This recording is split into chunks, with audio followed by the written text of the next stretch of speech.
अब क्या कीजिएगा, इस समीकरण को लिख लीजिए 3x माइनस 2y प्लस 1 बराबर 0।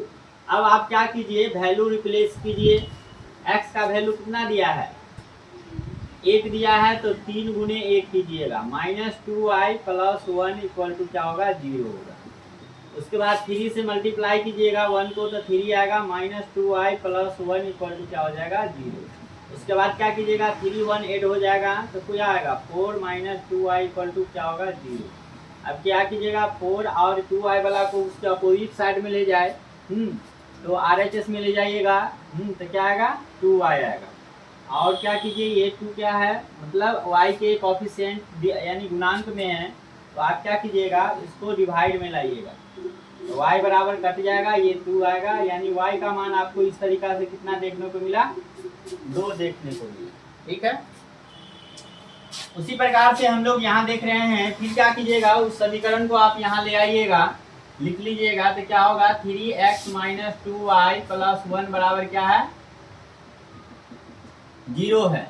आपको इस क्वेश्चन के अनुसार क्या दिया है, y का मान दिया है, तो आप 3x रखिएगा माइनस 2 इंटू y के जगह पर क्या रखिएगा, 5 प्लस 1 इक्वल टू क्या होगा, 0। अब ये क्या होगा, 3x और माइनस 5 दूना 10 प्लस 1 बराबर कितना होगा, 0। अब जोड़ घटाव कीजिएगा, ये क्या होगा, माइनस में 10 है, प्लस में 1 है, मतलब क्या होगा, माइनस में 9 बच जाएगा, यस और नो। और ये 3x होगा, और ये LHS से RHS में लाइएगा तो 9 आ जाएगा। ये 3 क्या है, कोफिशिएंट है, यानी मल्टीप्लाई में है उधर, और उसके अपोजिट साइड में लाइएगा तो डिवाइड में आ जाएगा, और इस प्रकार से कट जाएगा, 3 3 9, और आपका क्या आ जाएगा, x का वैल्यू। दूसरा नंबर क्वेश्चन कह रहा है कि सही कौन है और गलत कौन है। दूसरा के पहला में दिया हुआ है 5x minus 2y equal to 7 दिया हुआ है, ठीक है, और वैल्यू दिया है x बराबर 3 और y बराबर 4। आपको जांचना है क्या यह वैल्यू सही है या गलत है, तब सही और गलत का पता चलेगा। आप कैसे जांचिएगा, तो देखिए, कुछ नहीं करना है, आप ऊपर वाला समीकरण लिख लीजिएगा, 5x माइनस 2y बराबर 7। आपको 5 का मान कितना दे रहा है, क्वेश्चन 3 दे रहा है, तो 3 रख दीजिए, माइनस 2, और y का मान कितना दे रहा है, 4 इक्वल टू 7।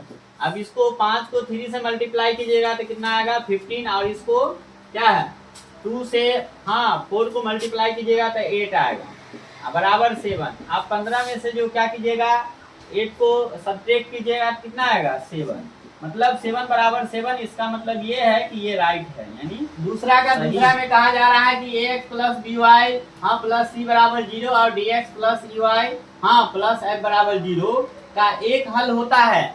तो एक चीज हम डिसाइड नहीं कर पाएंगे, क्योंकि जब तक वैल्यू नहीं देगा, क्योंकि एक हल होने के लिए कंडीशन क्या चाहिए, तो a1 by a2 not equal to b1 by b2। लेकिन इसका जब तक हम ये डिसाइड नहीं कर पाएंगे जब इसका वैल्यू नॉमिनल में हो। नॉमिनल वैल्यू जब तक नहीं आएगा, हम ये नहीं डिसाइड कर पाएंगे कि एक हल होगा कि नहीं होगा, इसलिए क्या होगा, ये कथन गलत होगा। अब यहाँ देखिए, एक समीकरण दिया है आपका, तीसरा में एक क्वेश्चन पूछ रहा है कि अविरोधी युग्म समीकरण 1x प्लस b1y बराबर c1 और a2x प्लस b2y बराबर c2 का केवल एक हल होता है, यानी एक हल होता है, तो हम यहाँ पर कहेंगे सही है। कैसे कहेंगे सही है, तो इसका कारण ये है कि आप जब हमने टेबल लिखा था, उस टेबल में देखिएगा कि लिखाए होंगे अविरोधी। हमको इस पॉइंट से पता चलता है कि ये हल होगा। द्वितीय हल का कंडीशन क्या था, अद्वितीय हल का कंडीशन क्या था, a1 by a2 not equal to b1 by b2। तो हम क्या कर सकते हैं, a1 का वैल्यू क्या आएगा, यहाँ पहला समीकरण का आएगा, a1 बराबर 4 होगा और b1 बराबर p होगा। उसके बाद a2 बराबर क्या होगा, 2, और b2 बराबर क्या होगा, 2।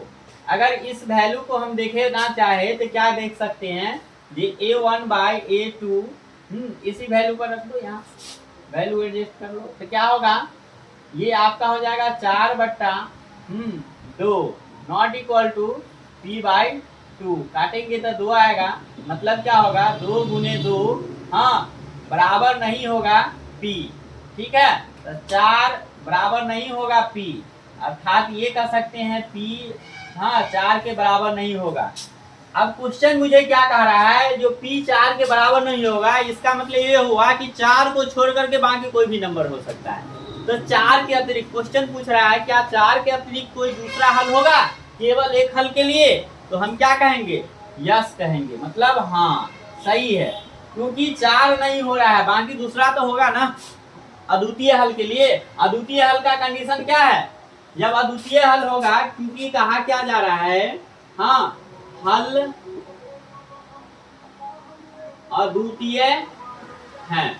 जब हल अद्वितीय है तो रूल लागू होगा a1 by a2 not equal to b1 by b2। जब उसका वैल्यू हमने डाला तो डालने पर मैंने पाया क्या कि जो p नॉट इक्वल टू 4 है, इसका मतलब है कि 4 को छोड़कर बाकी वैल्यू हो सकता है, लेकिन 4 नहीं हो। चलिए देखिए, हम देख रहे हैं कि 3 नंबर क्वेश्चन में क्या है, जो x का वैल्यू 1 और y का वैल्यू 2 दिया है। क्वेश्चन पूछा जा रहा है कि 3x प्लस ay बराबर 1 है और bx माइनस y बराबर 3 है। तो आप मुझे बताइए कि a बराबर क्या होगा और b बराबर क्या होगा। ठीक है, तो हम क्या करेंगे, बहुत सिंपल है, कोई हार्ड नहीं है। आप क्या कीजिए, प्रतिस्थापन विधि का यूज कीजिए, मतलब उसको जिसका वैल्यू दिया है उसको रख दीजिए, बस कहानी इतना है। तो हमें क्या है, 3 इंटू वैल्यू किसका दिया है, x का, कितना दिया है 1, तो 1 रखेंगे, प्लस है प्लस, a का वैल्यू नहीं दिया है, y का वैल्यू दिया है 2 है, तो 2 रख दीजिए, बराबर 1 होगा।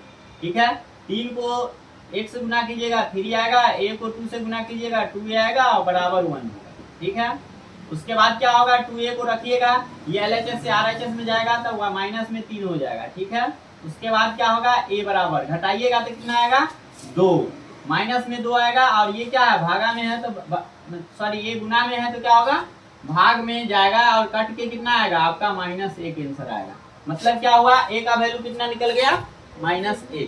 ठीक है, उसी प्रकार से b का वैल्यू निकालना होगा तो क्या कीजिएगा आप, b लिखिएगा, x का वैल्यू कितना दिया है 1, तो 1 लिखिएगा -2, और y का वैल्यू कितना दिया है 2 लिखिएगा बराबर 3, और b को 1 से गुना कीजिएगा b आएगा, और 2 दूना 4, और ये क्या होगा 3। ठीक है, अब b बराबर हाँ ठीक है 3, और ये माइनस में इस साइड जाएगा तो क्या होगा प्लस, यानी क्या होगा 7। तो इस प्रकार से हम देख सकते हैं कि a का वैल्यू -1 आया और b का वैल्यू 7 आया।